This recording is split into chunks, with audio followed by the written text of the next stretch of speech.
Dear students, today's lesson is Mild the Mist Upon the Hill by Emily Jane Bronte.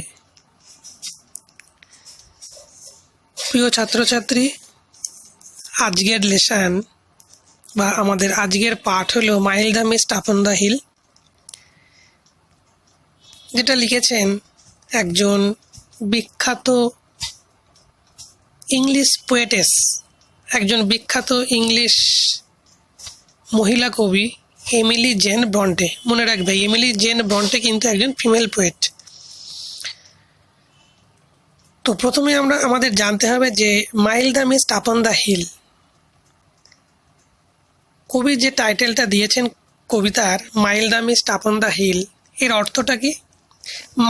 Mild বলতে বোঝায় কি? Mild বলতে বোঝায় হালকা, মৃদু বা কোমল, যেটাকে আমরা ইংরেজিতে বলে থাকি লাইট বা সফট। আর মিস্ট শব্দের অর্থ হলো কুয়াশা, দ্যাট মিনস ফগ। আর আপন দ্য হিল মানে তো জানো, পাহাড়ের উপর। তাহলে পুরোর মানেটা গিয়ে কি দাঁড়ালো? Mild the mist upon the hill. Mild বলতে মৃদু বা হালকা, তাহলে পাহাড়ের উপর হালকা কুয়াশাকে কবি এখানে বলছে কি mild the mist upon the hill. Before reading the poem, we need to know about the poet. কবিতাটা পড়ার আগে আমাদের উচিত কবি সম্পর্কে একটু বা এমিলি জেন ব্রন্টে সম্পর্কে কিন্তু একটু জেনে নেওয়া। এমিলি জেন ব্রন্টে 1818 and 1848 1818 সালে তিনি জন্মেছিলেন এবং 1848 সালে তিনি পরলোক গমন করেছিলেন। Was an English poet. মনে রাখবে, তিনি কিন্তু একজন পোয়েটেস ছিলেন, একজন ইংলিশ পোয়েট অ্যান্ড নভেলিস্ট, একজন ইংরেজ মহিলা কবি এবং উপন্যাসিক ছিলেন তিনি। Best remembered for her only novel Wuthering Heights. তিনি তার বিখ্যাত উপন্যাস উদারিং হাইটসের জন্য কিন্তু তিনি স্মরণীয়। Long considered a classic of English literature. আর তার এই বিখ্যাত উপন্যাস উদারিং হাইটসকে ইংরেজি সাহিত্যের এক সর্বোত্তম বা উৎকৃষ্ট রচনা বলে মনে করা হয়। তো প্রিয় ছাত্রছাত্রী, তোমরা কবি সম্পর্কে জানলে। এবার আমি তোমাদের কবিতা সম্পর্কে একটু আলোকপাত করব, খুব ভালো করে শোনো। কারণ কবিতাতে যাওয়ার আগে we need to know about the poem. কবিতা সম্পর্কে আমাদের একটু জেনে রাখা দরকার। ইন দ্য পোয়েম, কবিতায় দ্য ব্লু মিস্ট, নীল কুয়াশা, that surrounds the distant mountains, যে নীল কুয়াশা যেটা ঘিরে রয়েছে দূরের পর্বত শ্রেণীগুলোকে। ডিস্ট্যান্ট মানে হচ্ছে দূরের, মাউন্টেন্স মানে হচ্ছে পর্বত শ্রেণী। তো এই কবিতায় দেখা যাচ্ছে যে নীল কুয়াশা যা ঘিরে রয়েছে দূরের পর্বত শ্রেণীগুলোকে, এই দৃশ্যটায় রিমাইন্ডস দ্য পোয়েট, কবিকে মনে করিয়ে দিচ্ছে of the happy days of youth and childhood. কবির সেই শৈশব এবং যৌবনকালের সুখের দিনগুলোর কথা কিন্তু কবিকে মনে করিয়ে দিচ্ছে। That she has left behind, যে দিনগুলোকে তিনি পিছনে ফেলে এসেছেন। As she describe the landscape, যখন তিনি এই ল্যান্ডস্কেপটা বর্ণনা করেছেন, প্রাকৃতিক দৃশ্যটা যখন তিনি বর্ণনা করেছেন বা প্রাকৃতিক সৌন্দর্যটা তিনি যখন বর্ণনা করছেন, she shift from the present movement to the past. তিনি তখন বর্তমান পরিস্থিতি থেকে তিনি কিন্তু অতীতে ফিরে গেছেন। অর্থাৎ বর্তমান থেকে তার মনটা কিন্তু অতীতের দিকে শিফট হয়েছে, অর্থাৎ তার মন কিন্তু চেঞ্জ হয়েছে বর্তমান থেকে, অর্থাৎ অতীতে চলে গেছে।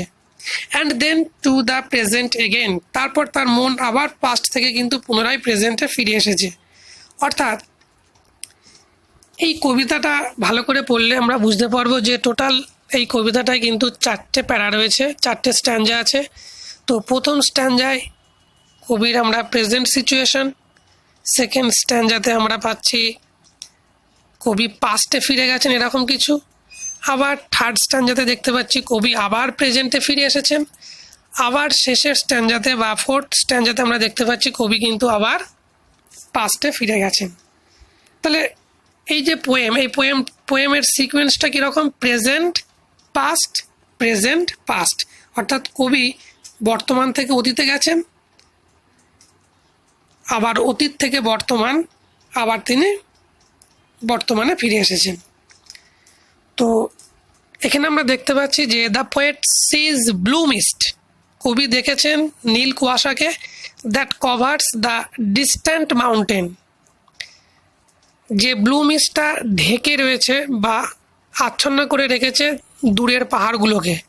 আর এই দৃশ্যটা অর্থাৎ ইট মেক্স হার নস্টালজিক, আর এই জিনিসটাই কিন্তু কবিকে স্মৃতি বেদনাতুর করে তুলেছে।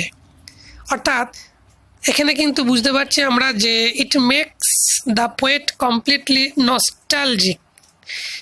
এই দৃশ্যটা অর্থাৎ পাহাড়ের উপর যে হালকা কুয়াশা, এই দৃশ্যটা কিন্তু কবিকে নস্টালজিক করে তুলেছে।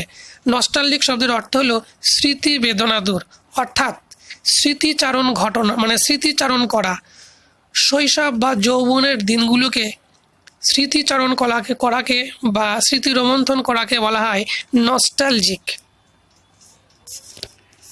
তো ডিয়ার স্টুডেন্টস, এইবার আমি আসবো ফার্স্ট স্ট্যাঞ্জাতে। তো কবিতাটা পড়বার আগে কিছু জানা তোমাদের খুবই দরকার, যেমন দেয়ার আর 4 স্ট্যাঞ্জা ইন দিস পোয়েম। এই কবিতায় কিন্তু 4খানা স্ট্যাঞ্জা রয়েছে। ইচ স্ট্যাঞ্জা কনসিস্ট অফ 4 লাইন্স, প্রত্যেকটা স্ট্যাঞ্জা কিন্তু 4টে করে লাইন দ্বারা গঠিত। আর একটা মজার জিনিস লক্ষ্য করো, এই কবিতায় কিন্তু একটা রাইম স্কিম রয়েছে, ছন্দের একটা মিল রয়েছে।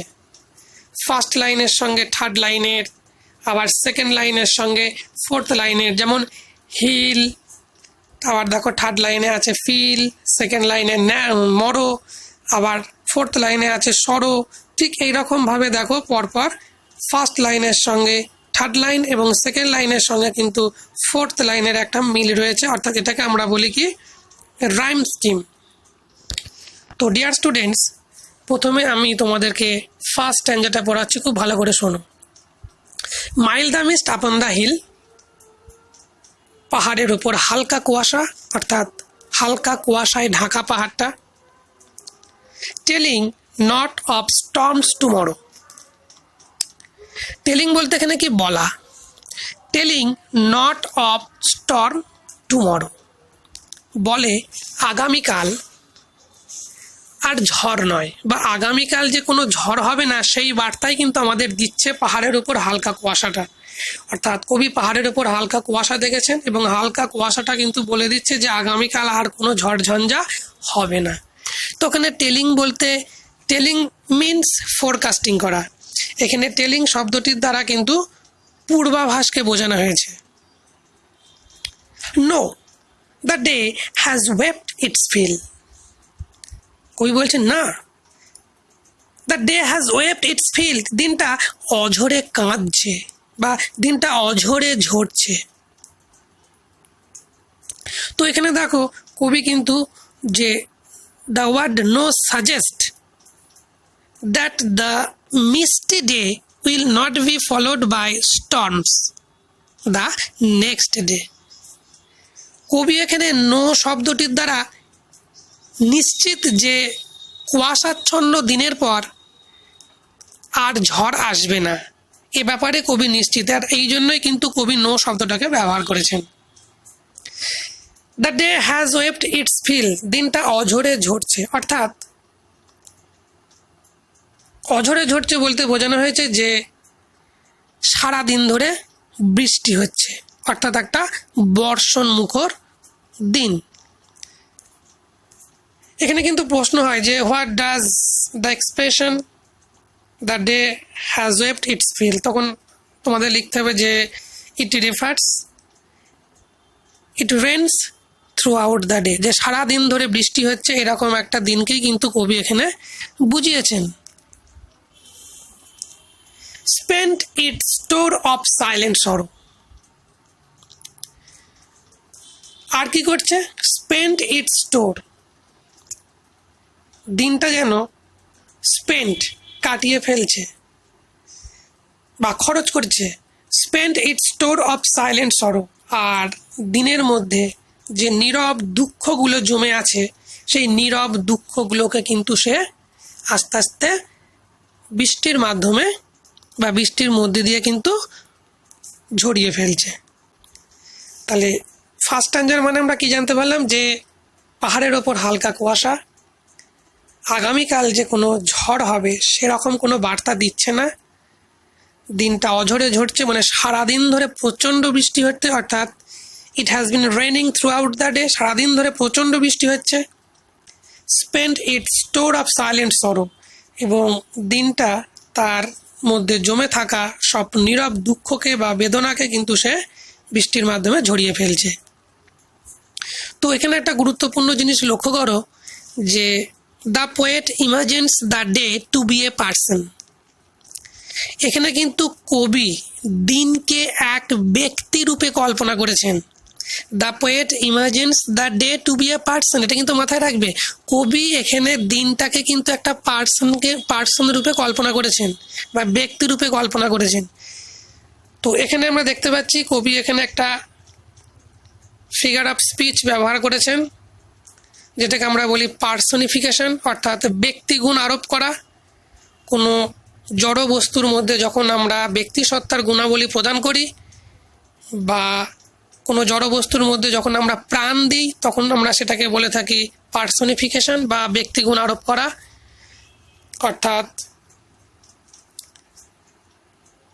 হিউম্যান কোয়ালিটিসগুলোকে যখন আমরা কোনো নন লিভিং জিনিসের মধ্যে প্রদান করি সেগুলোকে আমরা বলি পার্সনিফিকেশন বা ব্যক্তিগুণ আরোপ করা। তো এখানে দিনটাকে কবি ব্যক্তির সঙ্গে তুলনা করেছেন, অর্থাৎ কবি কিন্তু এখানে দিনকে পার্সনিফাই করেছেন।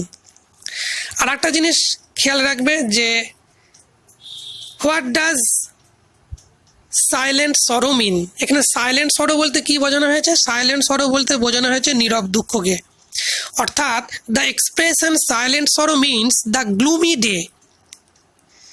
সাইলেন্ট সরো শব্দগুচ্ছের দ্বারা বোঝানো হয়েছে একটা বিষণ্ণ দিনকে, একটা gloomy day with no storms or rain, কোনো রকম ঝড় বা বৃষ্টি ছাড়াই একটা গ্লুমি ডেকে কিন্তু কবি এখানে সাইলেন্ট সরো বলে উল্লেখ করেছেন।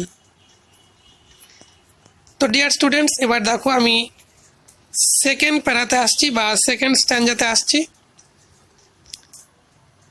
ও I am gone back to the days of youth, কি বলছেন কবি, O I am gone back to the days of youth, বলছে আহা আমি ফিরে গেলাম আমার যৌবনের দিনগুলোতে।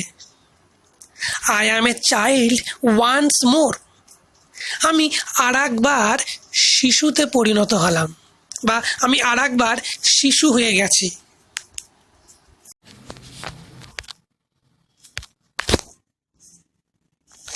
ও আই অ্যাম গান back to the days of youth, আহা আমি ফিরে যাই আমার যৌবনের দিনগুলোতে, অর্থাৎ কবি কিন্তু এখানে তার যৌবনের দিনে ফিরে এসেছেন। I am a child once more, আমি আর একবার শিশুতে পরিণত হয়েছি। And neath my father sheltering room, আমি বাবার আশ্রয় দানকারী ছাদের নিচে দাঁড়িয়ে। অ্যান্ড নিয়ার দ্য ওল্ড হল ডোর, এবং পুরনো সেই হল ঘরের দরজার কাছে। অর্থাৎ the poetess reminds the day of her youth and childhood. আমরা সেকেন্ড স্ট্যাঞ্জাতে দেখতে পাচ্ছি যে কবি কিন্তু তার শৈশবের এবং তার যৌবনের দিনগুলোতে ফিরে গেছেন। আর নিথ হলো এখানে একটা preposition, short form of beneath, বিনীতের বিটা কিন্তু এখানে উজ্জ রয়েছে। নিত শব্দের অর্থ বা বিনীত শব্দের অর্থ হলো এখানে বিলো বা আন্ডার, যাকে আমরা বাংলায় বলি নিচে। Father sheltering room, father sheltering room বলতে এখানে কি বোঝানো হয়েছে, যে বাবার আশ্রয় দানকারী একটা ছাদ, অর্থাৎ বাবার তৈরি যে বাড়ি, অর্থাৎ যে বাড়িতে the poet was under the care and protection of her father, যে বাড়িতে কবি তার বাবার তত্ত্বাবধানে এবং নিরাপত্তার মধ্যে দিয়ে বড় হয়েছিলেন, সেই বাড়িটাকে কিন্তু এখানে বোঝানো হয়েছে।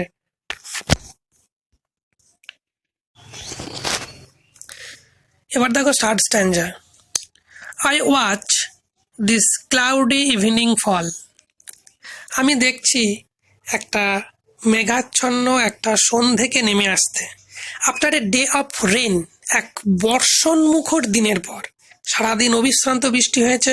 সারাদিন বৃষ্টি হওয়ার পর কবি দেখছেন যে একটা অন্ধকারাচ্ছন্ন একটা মেঘাচ্ছন্ন একটা সন্ধেকে নেমে আসতে। এখানে ক্লাউডি বলতে বোঝানো হয়েছে ওভারকাস্ট উইথ ক্লাউডস, অর্থাৎ আকাশ কিন্তু মেঘাচ্ছন্ন এবং সারাদিন বৃষ্টির পর কিন্তু এবার সন্ধে নেমে আসছে। তাই কবি বলছেন যে কবি লক্ষ্য করেছেন I watch this cloudy evening fall, কবি দেখছেন একটা মেঘাচ্ছন্ন একটা সন্ধেকে নেমে আসতে after a day of rain, সারাদিন বৃষ্টির পর বা একটা বর্ষণমুখর দিনের পর। আর কি দেখছেন, ব্লু মিস্ট, নীল কুয়াশা, সুইট মিস্ট অফ সামার পাল, গ্রীষ্মকালের সেই জমে থাকা মেঘের মতো মধুর কুয়াশাগুলোকে। পাল, পাল শব্দের অ্যাকচুয়ালি অর্থ হলো এ থিক ক্লাউড, কিন্তু এখানে পাল শব্দের অর্থ হচ্ছে কভার করে রাখা, অর্থাৎ আবৃত করে রাখা, আচ্ছন্ন করে রাখা বা ঢেকে রাখা। তাহলে সেই ব্লু মিস্ট, যা কিনা সুইট মিস্ট, মধুর এবং নীল রঙের সেই কুয়াশা, অফ সামার, গ্রীষ্মকালের সেই মধুর নীল রঙের কুয়াশা পাল কভার করে রেখেছে। কি কভার করে রেখেছে বা ঢেকে রেখেছে কাকে, দ্য হরাইজনস মাউন্টেন চেন, দিগন্তের পর্বত শ্রেণীগুলোকে নীল কুয়াশা এবং মধুর কুয়াশা কিন্তু আচ্ছন্ন করে রেখেছে বা ঢেকে রেখেছে। তো দেখো পাল শব্দের অর্থ তোমাদের টেক্সট বইয়ে কিন্তু দেওয়া আছে এ থিক ক্লাউড, একটা ঘন মেঘ, কিন্তু এখানে তোমরা মনে রাখবে পাল শব্দের অর্থ হচ্ছে কভার করা বা আবৃত করে রাখা। আর horizon, what is horizon, horizon বলা হচ্ছে দিগন্ত রেখা। Horizon is a line at which the earth and the sky appear to meet, একটা লাইন যেখানে আমরা দেখি যে পৃথিবী এবং আকাশ একটা রেখায় এসে মিলিত হয়েছে। সেই পৃথিবী এবং আকাশ যে রেখাটায় যে লাইনের ওপর এসে মিলিত হয়, সেই রেখাটাকে বলা হয় হরাইজন। আর মাউন্টেন চেন বলতে কি বোঝানো হয়েছে, মাউন্টেন চেন বলতে মাউন্টেন রেঞ্জকে বোঝানো হয়েছে, অর্থাৎ পর্বত শ্রেণীকে কিন্তু বোঝানো হয়েছে। তো এবার ফোর্থ স্ট্যান্ডাতে দেখো, the dam stands in the long green grass, দীর্ঘ সবুজ বা সেই লম্বা সবুজ ঘাসগুলোর ওপর স্যাঁতস্যাঁতে ভাব রয়েছে বা সেই ঘাসগুলো ভিজে রয়েছে। স্বাভাবিকভাবেই সারাদিন ধরে প্রচণ্ড বৃষ্টি হওয়ার পর সেই দীর্ঘ সবুজ ঘাসগুলো কিন্তু ভিজা, অর্থাৎ আর্দ্র রয়েছে তার উপর। ড্যাম্প বলতে বোঝাচ্ছে ওয়েট, অর্থাৎ ঘাসগুলো যে স্যাঁতস্যাঁতে বা ভিজে, সেটাই কবি এখানে বলতে চাইছেন। As thick as morning tears, ঠিক চোখের জলের মতো, সকালবেলার চোখের জলের মতো সেগুলো ঘন হয়ে রয়েছে। And dreamy sense of fragrance pass, একটা স্বপ্নাচ্ছন্ন, and dreamy sense of fragrance pass, এবং স্বপ্নাচ্ছন্ন একটা সৌরভ বা সুবাস কবির পাশ দিয়ে বয়ে যাচ্ছে। That breath of other years, যে সৌরভটা কবিকে, অর্থাৎ যে সুগন্ধটা কবিকে তার ফেলে আসা দিনগুলোর কথা কিন্তু মনে করিয়ে দিচ্ছে, অর্থাৎ সেই সৌরভের মধ্যে দিয়ে কবি কিন্তু তার শৈশবকালের ফেলে আসা বছরগুলোকে শ্বাস নিচ্ছে। তো এখানে দেখো, খুব ভালো করে লক্ষ্য করো, ফোর্থ স্ট্যান্ডাতে কি বলছে, যে the dam stands in the long green grass, সেই দীর্ঘ সবুজ ঘাসগুলো কিন্তু ভিজা রয়েছে। ঠিক যেন মনে হচ্ছে সকালবেলার চোখের জলের মতো ঘন। তো এখানে দেখো মর্নিং টিয়ার্স, মর্নিং টিয়ার্স বলতে কি বোঝানো হয়েছে? প্রশ্ন হয় হোয়াট ডাজ মর্নিং টিয়ার্স মিন? তো তখন ওখানে বলবে তোমরা যে মর্নিং টিয়ার রিফার্স বা it refers to dew drops in the early morning. Morning tears বলতে বোঝানো হয়েছে ডিউ ড্রপসকে ইন দ্য আর্লি মর্নিং, ভোরবেলায় যে শিশির বিন্দু, সেই শিশির বিন্দুকে কিন্তু এখানে মর্নিং টিয়ার্স বলা হয়েছে। আর একটা জিনিস লক্ষ্য করো, কবি এখানে কিন্তু এর আগেও আমরা দেখেছিলাম যে দিনকে কবি কিন্তু মানুষ হিসেবে কল্পনা করেছেন এবং সেই দিনকে কিন্তু তিনি পার্সনিফাইজ করেছেন। এখানেও কিন্তু আমরা দেখতে পাচ্ছি যে morning is imagined to be a person, it sheds tears as man does। কবি সকালকে এক ব্যক্তি হিসেবে দেখেছেন এখানে, অর্থাৎ সকালের মধ্যেও কিন্তু কবি এখানে পার্সনিফাই করেছেন। আর কি ইট sheds tears as man does, এবং সকাল কিন্তু মানুষের মতোই অশ্রুপাত করছে। অর্থাৎ কবি কিন্তু এখানে পার্সনিফিকেশন নামক ফিগার স্পিচকে ব্যবহার করেছেন। এর আগে আমরা তোমাদেরকে বলেছি যে হোয়াট ইজ পার্সনিফিকেশন, যে when human qualities are given to the non-living things, যখন মনুষ্যত্বের গুণাবলী কোনো জড় বস্তুর মধ্যে প্রদান করা হয় বা কোনো জড় বস্তুকে যখন প্রাণ দেওয়া হয় তখন সেটাকে বলা হয় পার্সনিফিকেশন বা ব্যক্তিগুণ আরোপ করা। আর ড্রিমি বলতে কি বোঝানো হয়েছে? একটা স্বপ্নাচ্ছন্ন ভাব, হ্যাভিং ড্রিম লাইক কোয়ালিটি। আর ফ্র্যাগ্রেন্স শব্দের অর্থ কি? একটা প্লিজেন্ট স্মেল, একটা সুগন্ধ বা সুবাসকে কবি বলছেন কি ফ্র্যাগ্রেন্স। তো এখানে কি বলছে কবি? And dreamy sense of fragrance pass that breath of other years. দেখো আদার ইয়ার্স বলতে কি বোঝানো হয়েছে এখানে? What does the expression other years means? The expression other years means the past years of the poet's childhood। এই others year শব্দ গুচ্ছর দ্বারা কবি তার শৈশবকালের দিনগুলোকে কিন্তু বোঝাতে চেয়েছেন। তো ডিয়ার স্টুডেন্টস, আমি আশা করছি তোমরা কবিতাটা ভালোভাবে বুঝতে পেরেছো। কবিতার শেষের দিকে দেখো কিছু ওয়ার্ড মিনিং আছে। ফিল, মেক ফুল, পরিপূর্ণ করা, নিথ অ্যান্ড অ্যাব্রিভিয়েট ফ্রম অফ বিনিথ, অর্থাৎ নিথ হলো বিনীতের একটা সংক্ষিপ্ত রূপ, এটা কিন্তু একটা প্রিপোজিশন। বিনীতের বিটাকে কিন্তু এখানে উজ্জ্ব রাখা হয়েছে। পল শব্দের অর্থ কিন্তু এ থিক ক্লাউড, কিন্তু এখানে কবিতায় কিন্তু এখানে ব্যবহার করা হয়েছে পলকে কভার হিসেবে, অর্থাৎ কভার করা বা আবৃত করে রাখা। ফ্র্যাগ্রেন্স মানে হচ্ছে সুইট স্মেল বা প্লিজেন্ট স্মেলকে বলা হচ্ছে ফ্র্যাগ্রেন্স। তো ডিয়ার স্টুডেন্টস, আমি আশা করছি তোমরা কবিতাটা বুঝতে পেরেছো।